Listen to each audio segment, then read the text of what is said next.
A long time ago, a little boy called Igor lived with his mother and father in a small house which was made of wood. Igor's family was very poor. His father was a woodcutter, and his mother made clothes for rich people in the city. Their house was in the middle of a large forest in the north of Russia.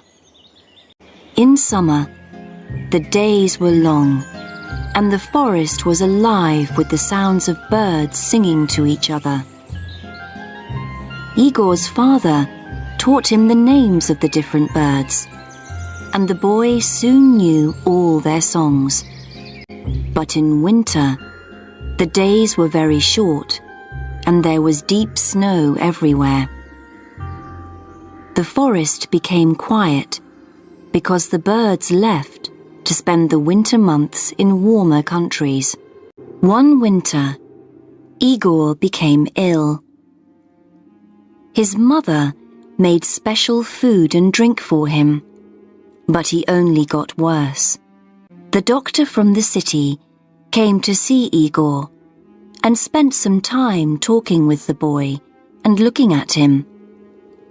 Then he spoke to Igor's mother and father.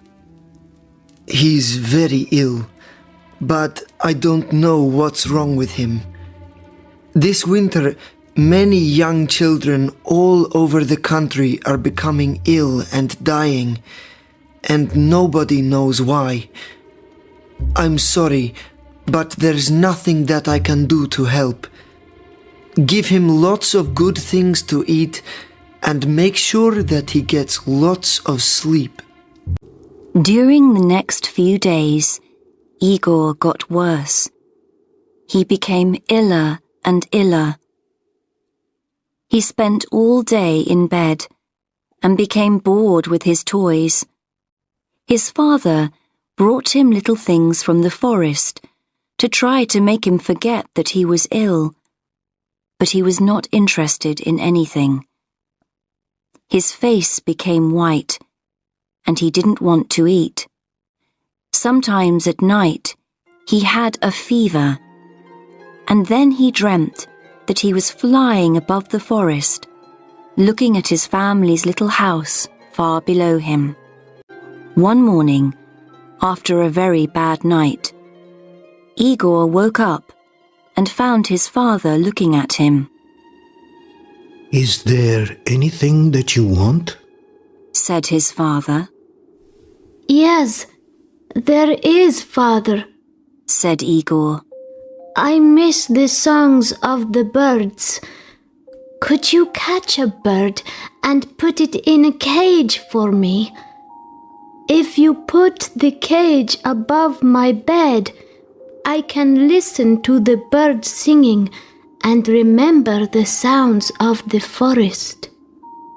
"Of course, little Igor," said his father, smiling. "I'll bring you your bird tomorrow." But he knew that, now it was winter, there were no birds in the forest. This was the only thing that his son wanted, and he could not give it to him. "Perhaps you could make him a bird out of wood," said Igor's mother. "You could use one of those little pieces of wood that we usually burn on the fire." It was a cold, snowy day, and the forest trees were hard to cut. But all day, while he was working, Igor's father thought about how to make his son a bird out of wood. "Of course, it'll never sing," he said to himself. "but perhaps if it's very beautiful, little Igor will like it just the same." After dinner that night, he started making the bird. The first few times that he tried were no good. The finished birds were all too fat and too heavy to fly. He put them one by one on the fire and held his head in his hands. It was now the middle of the night, and outside more snow was falling. Then he suddenly said to himself, I know. The bird needs to be just 2 pieces of wood. If I cut the wood carefully, the bird can have real feathers. First, he took a piece of wood for the head, body, and tail. He began with the tail, cutting the wood into feathers with his right hand. Then, with his left hand, he smoothed out the feathers. When he was happy with the tail, he took some more wood for the wings. He cut them out carefully. It all took a long time, because sometimes the feathers broke and he had to start again. But in the end, he finished it. While the sun was beginning to come up, he showed the bird to his wife.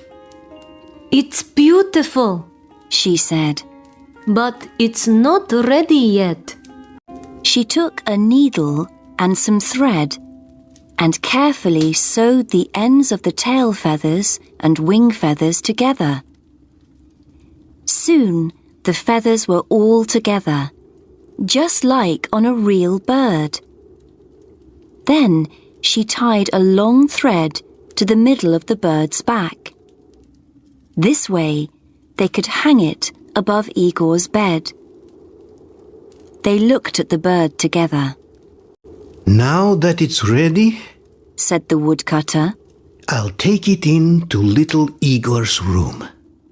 Igor was asleep. Very quietly, the father hung the bird above the boy's bed. He stood back and looked at it. The bird turned slowly on its thread. The woodcutter went happily to his bed to rest after his long night's work. Later that morning, he went back into Igor's room. The bird was turning slowly above Igor's head.